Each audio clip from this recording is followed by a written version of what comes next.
Representative John Ray Clemens had said that he thought it would help his chances of getting his enabling legislation at the state level passed if there were a resolution from the council stating our support. So I would ask for your support tonight and also ask everyone on this committee to sign on to it, because I think it would be a much more powerful statement if there were 10 signatures on it as well. But this would create a pilot similar to what we do for low-income housing tax credit projects now, but it would apply a payment to make up the difference between the affordable rate based on someone's income and the market rate for projects that are built by for-profit builders who are currently not contributing to the solution to this problem.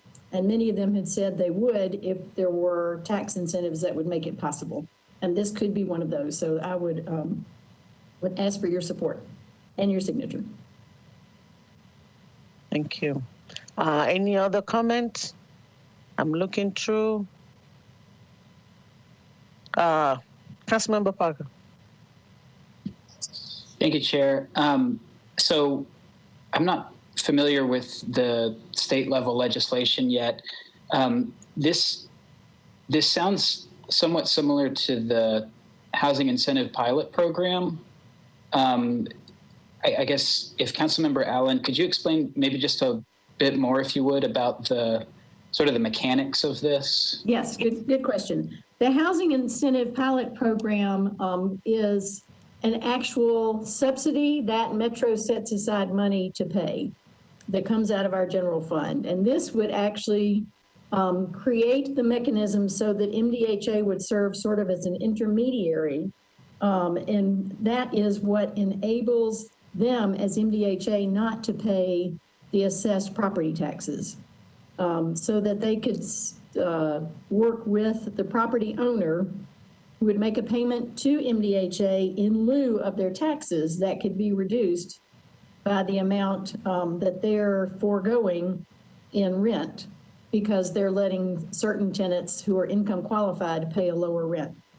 And so it would simply be a project would get built and it would pay new property taxes, which would be good for the general fund, but it wouldn't pay the full property taxes that it would pay if every single unit were renting at market rate. It will pay a reduced rate based on the reduction they're giving to their income qualified tenants, which, you know, might just be 2 out of 10 units or something like that. So it's mixed finance, mixed income projects. So it's not Metro providing money as a subsidy. We are foregoing a certain amount of future property taxes that are not there now because the project hasn't been built, but it would be an incentive for someone to build housing and to make a portion of it be affordably priced. And the only way that we can reduce someone's taxes is by working through MDHA through a pilot program. Currently, state legislation specifically says we can do that only for low-income housing tax credit projects.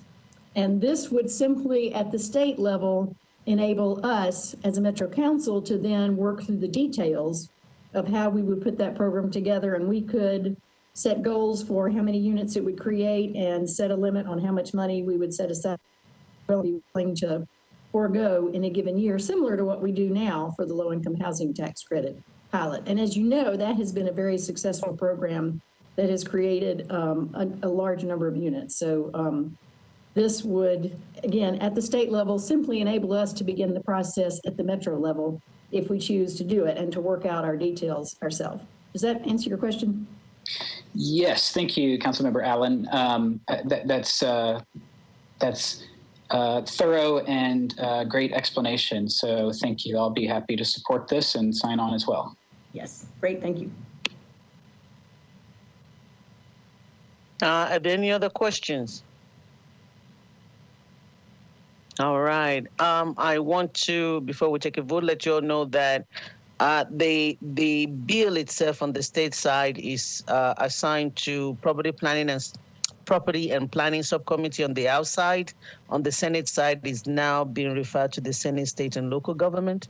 I think that we need to track it, and we need to be contacting members of those committee to be able to get it out of committee and get it passed out of committee. There's no date on the calendar yet, but this is something that I'm interested in following. We should all, because it does allow us to have another tool in the toolbox to be able to do affordable housing. And like Councilmember Allen says, both of us are on the Mayor's Affordable Housing Task Force. And one of the things that developers talk about is that, yes, we can do pilot for light-tech projects, which we do, but for those that are not low income, they would like us to be able to do this. It's just something else. And I'm glad that we're able to support this, and I hope that it passed. Councilmember Hauser.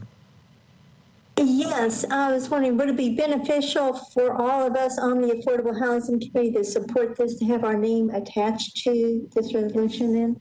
Yes. Yes. I think we should. I think all of us, that's what Councilmember Allen is asking. If I've already added my name, and I'm hoping that we all would do it as a committee, because at the end of the day, and if you read the caption of the bill itself, it says, as introduced, broadens the types of lessees with whom a housing authority may negotiate payments in lieu of taxes if the city or county for which the housing authority was created authorizes such negotiations. So what that does is that it puts the power back in the house of the local government. I think one of the issues we run into, we just said this in budgeting, is that oftentimes we want to do things, but we cannot because the state does not allow us to do that. So this bill puts the authority back in the local government if we so chooses.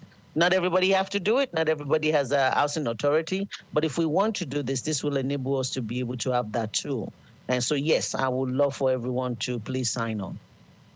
Great, yes, definitely want to do that. And it would be very, very helpful if we could receive an email of who needs to be notified that we do support this in addition to our sending our resolution, because I think that might be something where each of us may want to send an email. So if someone would give us that information, I think we would be glad to follow up. Thank you. Yeah, will do. All righty. If there's no any other discussion, we're ready to vote. Allen. Aye. Hauser. Aye. Mendez. Vice Chair Parker. Aye. Sepulveda. Aye. Sledge. Aye. Suara is high. Taylor. Aye. Toombs. Aye. All right, we have 90, is it 9-8? Thank you. We voted to recommend approval. We recommended approval with 9 in favor. I'm counting 8. I think it's 8 in favor. Thank you. All right. Before I close out, I asked Ms. Rosie to send all of you an email. It's a definition of affordable housing that Mr. Eddie Latimer put together. I think most of those information is on the city website, but I like the fact that he pulled it and put it in one document. And so I think it's a reminder for those that don't know what those definitions are, but it's also a good information for those that already do. So if you take a look at it, I think that's good.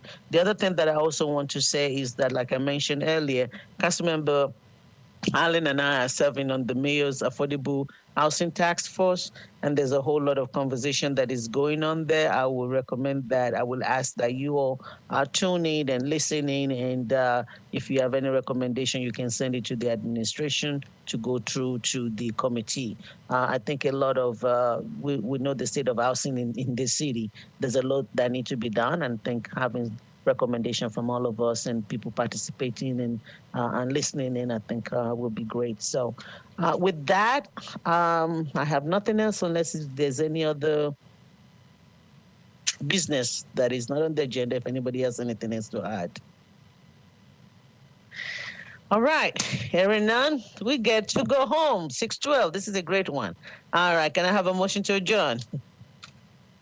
Make a motion. All right, thank you all. Meeting adjourned. I'll have a nice evening.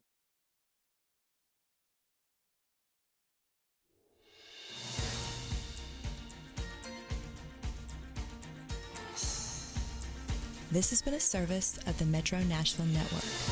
If you would like to see this presentation again, or for more information about this and other programs, visit nashville.gov.